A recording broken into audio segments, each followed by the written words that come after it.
गुरुग्राम लोकसभा में बीजेपी की गौरवशाली भारत रैली का अनाज मंडी में आयोजन हुआ, जिसमें केंद्रीय मंत्री राव इंद्रजीत सिंह के साथ प्रदेश प्रभारी बिप्लब देव और साथ ही प्रदेश अध्यक्ष ओम प्रकाश धनखड़ ने भी शिरकत की। आपको बता दें, केंद्र सरकार के 9 साल पूरे होने पर बीजेपी के आला नेताओं ने जनता को 9 साल की उपलब्धियां गिनवाई। साथ ही एक स्वर में तीसरी बार केंद्र में मोदी सरकार को लाने का आह्वान किया। हरियाणा के हर प्रांत से 10 के 10 लोकसभा का सीट देके माननीय प्रधानमंत्री को तीसरी बार प्रधानमंत्री बना के भारत को देश का नंबर 1 देश बना करेंगे। आज हमको सबसे बड़ा उपहार मोदी जी ने क्या दिया? सबसे बड़ा उपहार दिया, हमारे को सम्मान दिया।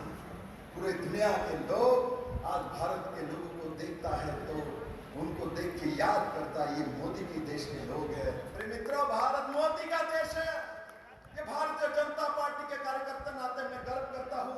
मैं उस पार्टी से हूँ जो पार्टी दुनिया के सबसे बड़े पार्टी है। मेरे मित्रों, जिस पार्टी के पास दुनिया के सबसे ज्यादा सांसद है। मेरे मित्रों, आपको बता दें कि प्रचंड बारिश के बाद भी इस महारैली में लोगों का हुजूम देखते ही बन रहा था। प्रदेश अध्यक्ष ने कहा कि मोदी सरकार में बाजरे का भाव किसानों को सबसे ज्यादा मिला, महिलाओं को चूल्हे के धुएं से राहत मिली। पूरे विश्व में नरेंद्र मोदी ने भारत को एक नई दिशा दी है।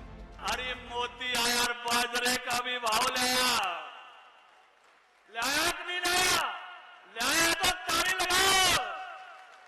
अरे बंसीलाल भाषण करता था, मैंने कई बार सुने थे चौधरी बंसीलाल के भाषण कि ये जो यमुना के साथ साथ लोग हैं ये खादर आड़े हमको बागड़ी कहते हैं और बोले रिश्ते हमारे से नहीं करते। और अब ऐसा काम किया, वो धान उगाते हैं, बोले हम बाजरा उगाते हैं। अब बाजरे का खेत और धान वाला किला बराबर हो लिए हैं, रिश्ता हो सकता है, कोई दिक्कत नहीं है।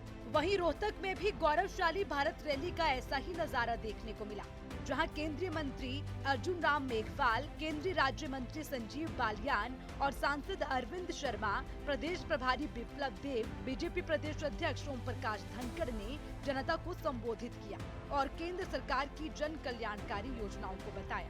100 से ज्यादा योजनाएं प्रधानमंत्री जी के 9 साल में आई, मोर देन 100 से ज्यादा। लेकिन जन भागीदारी की जो सबसे बड़ी योजना बनी उसका नाम था स्वच्छ भारत मिशन। और आपने भी देखा होगा कि आप खुद कभी कचरा करने लग जाओ या करने की कोशिश करो तो बच्चे रोकते हैं कि पापा क्या कर रहे हो, भारत को साफ सुथरा रखना है। ऐसी योजना देने वाले नरेंद्र मोदी जी के 9 साल पूरे हुए हैं, इसलिए हम कहते हैं 9 साल। वहीं केंद्रीय मंत्री डॉक्टर संजीव बालियान ने कहा कि 2024 से पहले कांग्रेस के राज में घोटाले और आतंकवाद चरम पर थे, लेकिन अब देश ऊंचाई छू रहा है। देश की विकास दर सबसे ऊपर है। जिस हरियाणा में नौकरियां बिकती थी उसे बीजेपी ने बंद करवा दिया। जातिवाद का जहर घोल रहे हैं विपक्षी दल। गौरतलब है कि लगातार देश भर में एक के बाद एक बीजेपी महारैली कर रही है। बीजेपी कार्यकर्ताओं से लेकर आला नेता तक मैदान में है और जनसंवाद के माध्यम से देश की आवाम तक 9 साल के विकास कार्यों को बता रही है। अब देखना होगा कि 2024 में देश की आवाम किसे सौंपती है सत्ता की चाबी। सूर्य समाचार के लिए गुरुग्राम से नीरज अम्बावता और रोहतक से दीपक भारद्वाज की रिपोर्ट।